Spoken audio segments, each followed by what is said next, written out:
nitajitahidi mimi kama mimi kuhakikisha kwamba mnatengeneza vikundi ambavyo mnapata mikopo kwa urahisi. Sitakubali mupate usumbufu wowote. Lakini shida moja kwenye mikopo, ndugu wananchi, ni kwamba unapopewa mkopo, shida inakuwa ni kwenye marejesho. Si ndio? Sasa kama shida ni kwenye marejesho, naamini kwamba nikiwaletea kabla hujapata mkopo, muwe mfundishwe namna ya kufanya biashara. Kwamba ukipata mkopo ule, sio ile pesa sio ya kwako. Cha kwako ni faida. Si ndio wananchi wenzangu? Kwa hiyo tahakikisha kwamba tunawaletea semina za mara kwa mara kuwafundisha namna ya kufanya biashara ili hatimaye ile mikopo iwasaidie. Na katika hili nahakikisheni ndugu wananchi kwamba hakutakuwa na upendeleo wowote. Na nawaahidi chini yangu hakuna mtu atakayanyanyasika. Iaminini kwamba mna kiongozi ambaye ni shupavu kabisa. Lakini kuna jambo ambalo mimi napenda niwasisitize wananchi au niwaombe tushirikiane, kwa sababu nikishaapishwa tu nitakuja kuwahamasisha tulifanye. Katika utafiti wangu nilioufanya, nimeona ni kwa sababu gani wananchi wengi wanashindwa kurudisha mikopo. Sio kwamba hawataki kurudisha mikopo. Kila mmoja anataka alipe. Hakuna mtu anayependa kwamba asumbuliwe au achukuliwe vitu vyake na nini. Nikaona kwamba maisha yetu ya Tanzania jinsi yalivyo, kwa mfano dada hapo, njoo. Jisikie kuwa na amani. Mimi ni kiongozi wako, kiongozi wa watu. Sawa.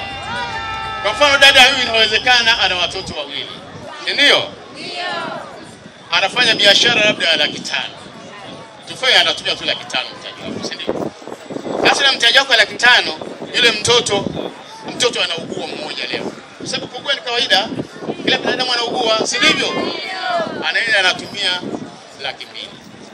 Si ndivyo? Ndio. Ule mkopo mbaki ile hela baki shilingi ngapi? 300,000. Kwa hiyo ina maana kwamba kwenye 500,000 amerudi 300,000. Na huku ana marejesho. Ataweza kurejesha mkopo? Sasa mimi nikiingia, nitawahamasisha wote tuwe na bima ya afya. Kwa sababu ukiwa na bima ya afya, mtoto wake akiugua, huwezi kupunguza tena kwenye mtaji wako. Kwa hata kama unafanya biashara yako, itakwenda vizuri. Sio kama nitawapa hela ya kulipia bima ya afya. Mnielewe vizuri hapo. Sio kama unasema utatulipia. Nitakachokifanya ni kwamba nitawaunda vikundi kwa vikundi. Kwa sababu utaratibu wa bima ya afya tutaenda kuuliza vizuri na mtachukua kiongozi wenu mmoja utakwenda naye. Mkiwa zaidi ya 100 mnapata punguzo fulani. Mimi mwenyekiti wa Chama cha Mapinduzi wilaya ya Dodoma mjini, majira haya namuombea kula mgombea wa Chama cha Mapinduzi kiti cha urais Daktari Samia Suluhu Hassan. Namuombea kula ndugu yangu Chinyewe, mbunge wa jimbo la Dodoma mjini. Namuombea kula ndugu yangu Msemo katika kata ya Majengo. Baada ya kusema hayo, mtu ambaye mmempa imani, yeye sio bubu, ameomba nafasi hii kwa sababu anawajua. Msemo, mimi nakuahidi tutakupa ushirikiano. Madiwani wako wa kutosha hapa, watakupa ushirikiano.